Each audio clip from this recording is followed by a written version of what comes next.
ایک عظیم نبی کہ جس کو 40 دن تک مچھلی نے اپنے پیٹ میں رکھا، ان کے واقعے کو بھی اللہ نے ہدایت رکھا ہے۔ آپ کے والد کا نام حضرت متاع تھا۔ آپ حضرت ابراہیم علیہ السلام کی نسل میں سے تھے۔ آپ کا لقب خنون ہے، یعنی مچھلی والا۔ اللہ نے آپ کو حکم دیا کہ اے یونس جاؤ، نینوا جاؤ، وہاں کے لوگوں کی اصلاح کرنے جاؤ۔ وہ لوگ آپس میں لڑتے ہیں، جھگڑتے ہیں، ان کو محبت اور امن سکھاؤ۔ اللہ کے نبی یونس علیہ السلام اللہ کا حکم تسلیم کرتے ہوئے نینوا، جو کہ عراق کے شمال میں واقع ہے، بس وہاں اپنے مبارک قدم لیے آ پہنچے۔ آپ مسلسل اللہ کا دین لوگوں تک پہنچاتے اور ان کو سمجھاتے رہے اور بتاتے رہے کہ آپس میں لڑنا، جھگڑنا، نفرت کرنا اللہ کو پسند نہیں۔ لیکن افسوس، وہاں کے لوگ آپ کی توہین کرتے رہے، آپ کے اس پیغام حق کو مذاق سمجھتے رہے۔ سالہ سال اللہ کے نبی تبلیغ کرنے کے بعد بالآخر آپ نے یہ فرمایا کہ عنقریب تم پہ اللہ کا عذاب آئے گا، اور غصے میں اس بستی کو چھوڑ کر باہر چلے گئے اور دل ہی دل میں سوچتے رہے کہ یہ قوم سدھرنے والوں میں سے نہیں، بس اللہ کے حکم کے بغیر۔ انہوں نے اس بستی میں رہنے والے لوگوں کی اصلاح کرنا چھوڑ دی۔ بس کچھ ہی دن گزرے تو اس بستی میں ایک بڑا سا بادل دور سے آنے لگا کہ جس میں بجلیاں اور آگ چمک رہی تھی۔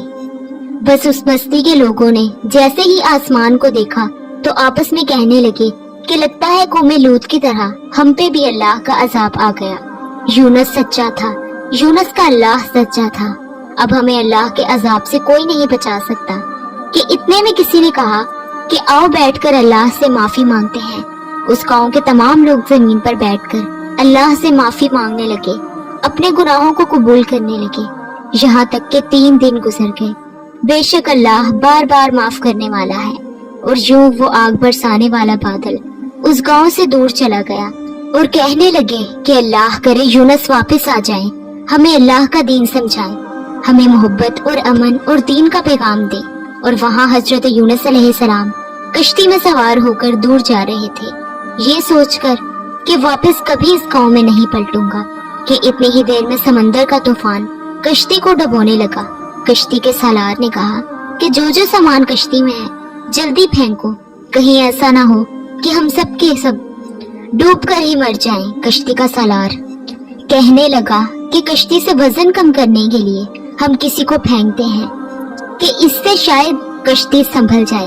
بس سب ایک دوسرے کو دیکھنے لگے تو سالار نے کہا کہ ایسا کرتے ہیں کہ قرآن اندازی کرتے ہیں، جس کا قرآن نکل گیا تو اس کو یہ قربانی دینی پڑے گی تاکہ دوسرے لوگ بچ جائیں۔ بس سب کے سب نام تحریر کیے گئے، اور قرآن اندازی کر کے جب پہلا نام نکالا تو پہلا نام اللہ کے نبی یونس علیہ السلام کا نکلا۔ سب آپس میں دیکھتے رہے کہ یہ تو اللہ کا نیک بندہ لگتا ہے، اس کو پانی میں کیوں پھینکے۔ پھر سے قرآن اندازی کی، پھر سے یونس علیہ السلام کا نام نکلا۔ تیسری مرتبہ جب قرآن اندازی کی گئی تو پھر حضرت یونس علیہ السلام نے فرمایا کہ میں سمجھ گیا، یہ اللہ کی مرضی ہے، اور اپنے آپ کو سمندر کے حوالے کر دیا۔ جیسے ہی اللہ کے نبی حضرت یونس سمندر میں آئے، اللہ نے ایک مچھلی کو حکم دیا کہ جا میرے نبی یونس کو اپنے پیٹ میں رکھ، یاد رکھنا کہ میرے نبی کو تیرے پیٹ میں تکلیف نہ آئے۔ بس اس مچھلی نے جلدی سے اللہ کے نبی یونس علیہ السلام کو اپنے پیٹ میں حفاظت کے ساتھ رکھ دیا۔ پہلے تو حضرت یونس نے یہ سمجھا کہ میں شاید دارالفنا سے دارالبقا کی طرف کوچ کر چکا ہوں، لیکن کچھ ہی دیر میں ان کو یہ اندازہ ہوا کہ نہیں، ابھی میں یہی ہوں، کیونکہ میرا جسم حرکت کر رہا ہے۔ حضرت یونس نے ادھر ادھر دیکھا تو ان کو معلوم ہوا کہ وہ مچھلی کے پیٹ میں ہے، لہٰذا بس وہ اللہ سے مدد مانگنے لگے، اپنے اللہ سے معافی مانگنے لگے کہ اے میرے مالک، جو کام آپ نے میرے لیے چنا میں وہ نہیں کر پایا، اے اللہ مجھے معاف کرنا، بے شک میں نے اپنے آپ پر ظلم کیا۔ حضرت یونس علیہ السلام سنتے ہیں کہ ان کے ساتھ ساتھ سمندر کی تمام مچھلیاں بھی اللہ کا ذکر کر رہی ہیں، لہٰذا اس بات کو 40 دن گزر گئے۔ بار بار اللہ کے نبی یونس نے جب معافی مانگی تو ان کو خیال آیا کہ کیوں نہ میں اللہ کو اس کی محبوب چیز کا واسطہ دوں، شاید میری توبہ قبول ہو جائے۔ تو حضرت یونس علیہ السلام نے سوچا کہ اس کائنات کے بنانے کا سبب میرے دادا